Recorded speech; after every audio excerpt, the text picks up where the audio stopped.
وكذلك جعلناكم أمة وسطا. Salate di syuting, ya, dituduh-tuduhno, ya, diberitakan, si A calon DPR tingkat ini sholat di masjid Al-Islah bawa karpet rong-trek. Nah, itu namanya sholat alay. Kenapa? Diriak-riakkan. Ya, coba ini orang jadi calon legislatif orang muda. Nah, itu lalai. Atau sholat pencitraan calon presiden, ya, umroh, ya, sholat di masjid besar, ya, terus di syuting, terus disebarkan. Ini namanya sholat lalai. Niatnya seria.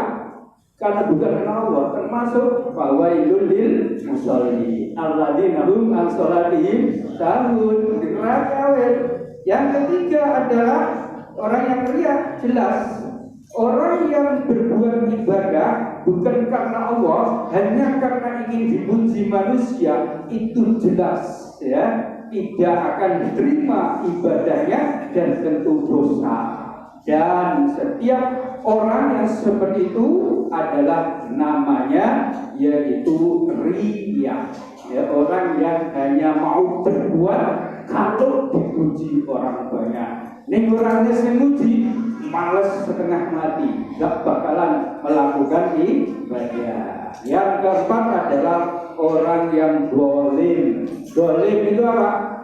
Suka menganiaya sesama manusia, ya. Dolim, berbuat aniaya terhadap sesama. Dan orang dolim ini pasti akan diazab di neraka. Terdapat dalam surat Asy-Syura ayat 31. A'udzu billahi minasyaitonir rajim. Wa innadh dhalimina lahum 'adzabun alim. Sesungguhnya orang-orang yang zalim itu bagi mereka adalah azab yang pedih. Berarti akan masuk neraka. Siapakah yang zalim itu? Di antaranya kita kaitkan dengan sabda Rasulullah, termasuk orang yang disebut oleh Rasulullah orang yang bangkrut, orang yang muflis. Muflis itu artinya bangkrut. Ia sholat dapat pahala tapi tidak beruntung. Ia puasa dapat pahala tapi tidak beruntung, malah masuk neraka. Ia zakat dapat pahala tapi tidak cukup, malah dia masuk neraka. Sehingga dalam sebuah hadis disabdakan oleh Rasulullah sallallahu alaihi wasallam, wa an Abi Hurairah radhiyallahu anhu, dari Abu Hurairah, mudah-mudahan Allah meridhoinya, anna Rasulullah sallallahu alaihi wasallam, sesungguhnya Rasulullah sallallahu alaihi wasallam qala, bersabda, atadruna minal muflis, tahukah kamu apa itu muflis?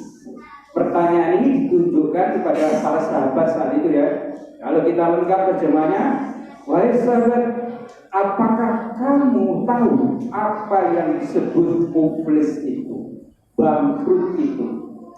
Para sahabat menjawab, qalu al-muflisu fina man la dirham lahu wa la mata. Ya Rasul, menurut kami orang yang bangkrut itu adalah orang yang tidak punya dirham dan tidak punya harta benda. Artinya uangnya habis, dolarnya habis, rupiahnya habis, rialnya habis, semuanya habis, dan hartanya juga habis. Itulah ya Rasulullah disebut orang bangkrut. Para sahabat, maka ya Rasulullah menjawab, bukan itu yang dimaksud orang bangkrut. Bangkrut yang hakikat, yang sesungguhnya itu adalah innal muflisa min ummati. Sesungguhnya yang dikatakan orang bangkrut yang sebenarnya yaitu dari umatku, mayyati yaumal qiyamah bisolat wasiyam wazakat. Umatku yang besok datang di hari kiamat membawa pahala sholat, membawa pahala puasa, membawa pahala zakat dan pahala-pahala yang lainnya. Tetapi wayati waqad syatama hada, dan di samping itu secara simultan ia juga membawa perbuatan yang buruk, yaitu syatama, dia suka mencaci maki orang lain. Pertama.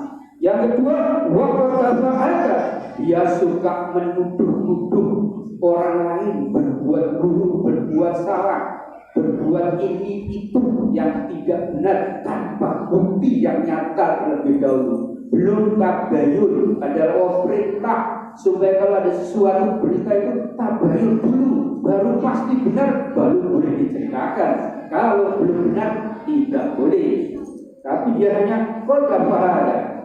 Yang kedua adalah wa akala mala hada, dan dia suka makan harta ini harta itu. Artinya bukan harta miliknya, milik hasil korupsi, hasilnya nyuri, hasilnya merampok, hasilnya jual tanah dengan terpaksa, dipaksa dengan harga murah, seperti yang ada di Banten itu ya. Itu sah pejabat TKB yang memberi peluang untuk bisa jual beli transaksi tanah rakyat, ya, dijual ke orang asing dengan harga murah, dengan dia dapat sekian miliar, sekian triliun, ya, makelarannya itu termasuk memakan harta yang tidak halal, ya. Itu termasuk ini ya, wa akala malahada, termasuk makan hartanya anak yatim, ya, makan hartanya siapapun yang bukan haknya, itu termasuk. Wasafakah damahada, dan suka yaitu menumpahkan darah, artinya melakukan pembunuhan, bunuh orang-orang yang tidak berdosa, bunuh 6 laskar, ya, yang tidak berdosa sampai sekarang tidak diselesaikan. Siapa pembunuhnya, siapa yang bertanggung jawab, itu termasuk wasafakahada, suka menumpahkan darah, ya, itu yang tidak jelas.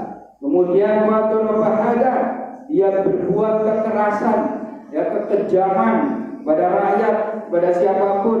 Kemudian kata Rasulullah, wa yuqah hada min hasanatihi wa hada min hasanatihi, maka pahala-pahala orang yang menzalimi itu, pahala sholatnya, pahala puasanya, pahala zakatnya, itu diberikan, ditransfer ke orang-orang yang pernah dizalimi pada waktu di dunia dulu, ya, diberikan semua, ditransfer semua. Ya, pernah bunuh 6 laskar diberikan itu, pernah makan harta anak yatim diberikan anak yatim, pernah yaitu menuduh-nuduh si A si B diberikan dia, gitu semuanya, ya. Fa'in faniat, maka apabila habis, ya, hasanah tahu pahala-pahalanya tersebut, qabla ayyudona alaihi, sebelum mencukupi semuanya, ukhida min khotoyahum, maka salahnya, dosanya orang-orang yang dizalimi itu diambil oleh Allah, ya, lalu diberikan, ditanggungjawabkan kepada orang yang menzalimi tersebut. Waktu lihat habis, ya, pahalanya nesi, malah gak cukup, malah oleh dosa, maka waktu lihat alaihi, kemudian dia yaitu dilemparkan, ya, kemudian batu rika final, lalu dilemparkan ke dalam neraka. Jadi batu rika alaihi summa turika final, setelah diberikan bahwa dosa-dosanya dari transfer ke orang yang dizalimi, akhirnya dia dilemparkan ke dalam neraka. Inilah namanya orang bangkrut. Jadi orang zalim itu seperti itu, bakal bangkrut, ya. Nauzubillahi min dzalik. Rawahu Muslim, hadis ini diriwayatkan oleh Imam Muslim Sahih. Jadi jamaah rahimakumullah, ini yang dapat kami sampaikan, mudah-mudahan bermanfaat. Sekali lagi saya simpulkan, ada orang sholat, puasa, zakat, tapi justru masuk neraka. Apa sebabnya? Satu, berbuat syirik. Yang kedua, sholatnya lalai. Yang ketiga, riya. Dan yang keempat, selalu berbuat zalim. Inilah orang yang bangkrut. Meskipun dia ahli puasa, ahli zakat, ahli puasa, ahli yang lainnya, besok bangkrut akan dilempar, diuncap oleh malaikat nonggonin rokok gara-gara banyak berbuat zalim. Mudah-mudahan kita dihindarkan dari itu sehingga kita termasuk orang yang selamat di dunia wal akhirah. Amin ya rabbal alamin. Demikian, kurang lebihnya mohon maaf. Akhirnya saya berdoa semoga kita semua diberi sehat walafiat oleh Allah, diberi panjang umur yang bermanfaat dan rezeki yang cukup dan berkah sehingga kita bisa menjalankan ibadah Ramadan ini dengan sebaik-baiknya sampai akhir Ramadan, dan nanti ketemu Syawal kita itqum minan nar, insyaallah dibebaskan dari api neraka. Alias andaikan waktu itu kita diambil umurnya oleh Allah langsung masuk surga. Amin ya rabbal alamin. Nasrullah wa fathum. Wassalamualaikum warahmatullahi wabarakatuh.